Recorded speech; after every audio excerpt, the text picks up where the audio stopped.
Les carnets santé, Coralie Bouisset, dans la grande émission, comme chaque dimanche. Et aujourd'hui, Coralie, vous nous avez donné le programme tout à l'heure. Vous allez tout fracasser. Je vais tout fracasser. Non, D'où je la petite pense veste que, de roqueuse. voilà, je pense que cette chronique est importante, notamment pour les jeunes et les jeunes femmes, parce qu'on entend beaucoup de choses dans les médias aujourd'hui à propos des contraceptions classiques, comme la prise de pilules contraceptives, comme le stérilet, comme l'implant, etc.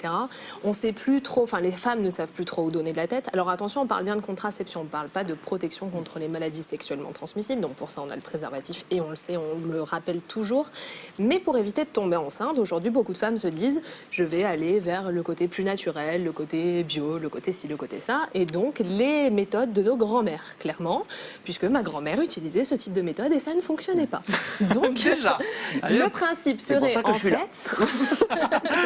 le principe serait en fait tout simple, si j'écoute mon corps, je ne tombe pas enceinte. D'accord. Voilà. Donc, ça veut dire quoi, écouter son corps ? C'est bien d'écouter son corps, mais ça ne marche pas forcément à tous les coups. Une première méthode qui était très utilisée avant et qui est encore utilisée aujourd'hui, c'est la méthode de la température. Donc, tout simplement, il s'agit pour toutes les femmes de prendre sa température tous les matins avant de se lever de son lit d'analyser notre température corporelle. Et au moment de l'ovulation, normalement, la température augmente entre 0,2 et 0,4 Celsius. Donc, a priori, à ce moment-là, on ovule, donc pas de rapport sexuel dans les 3 jours qui suivent, donc on ne tombe pas enceinte.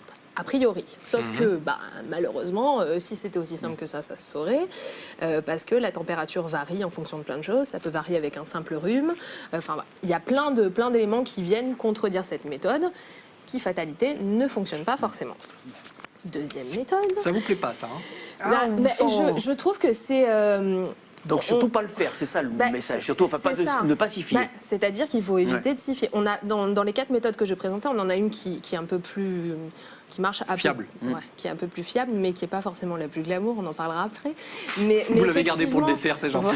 C'est ça. Merci. Non, mais effectivement, je veux vraiment que les jeunes prennent conscience de ça et que parce qu'après on a des avortements tout simplement et c'est pas la plus sympathique des parties, je pense, et ça peut engendrer beaucoup de problèmes, surtout quand on est mineur, etc. Donc si on peut éviter de faire des bêtises, c'est mieux. Deuxième méthode, la méthode Ogino. Donc la méthode Ogino, en théorie, ce serait une méthode qui reposerait sur des calculs statistiques. Alors je vais vous éviter tout le blabla de on compte le 18 jours, le nombre de jours, le machin, le truc. Enfin, en gros, cette méthode fait qu'on peut faire l'amour 3 jours dans le mois. Donc autant vous dire que c'est pas très sympathique. Chacun son rythme, mademoiselle. Chacun son rythme. C'est assez frustrant. Si j'avais la chance. Et en plus, pour mesurer toutes ces méthodes, on a un indice qui s'appelle l'indice de Pearl et qui montre que sur 100 grossesses, le nombre de grossesses qu'il y a eu par rapport à ces méthodes. Donc on a eu par exemple entre 15 et 38 grossesses sur 100 avec cette méthode. Donc autant vous dire que ça fonctionne pas vraiment. Ouais. Troisième méthode, la méthode Billings. Donc c'est la moins glamour. La méthode Billings. Donc c'est une méthode qui est née dans les années 70. La méthode Billing. Tu regardes le foot et personne t'emmerde. C'est pas faux. Donc c'est un couple de médecins australiens qui a parlé de cette méthode dans les années 70. Donc le concept, ça va pas être très glamour, mais pour la femme, ce serait d'aller tout simplement chercher avec ses doigts dans son vagin tous les matins sa glaire cervicale. J'ai perdu Sébastien. Je suis désolée, mais il y a des choses dont il faut parler, Sébastien. Ça y est, merci Coralie, je suis excitée. C'est bon. Oh non. Et donc bon, je finis. Avec cette substance, on sait en fonction de son épaisseur, etc., si les spermatozoïdes peuvent passer tout simplement ou ne pas passer.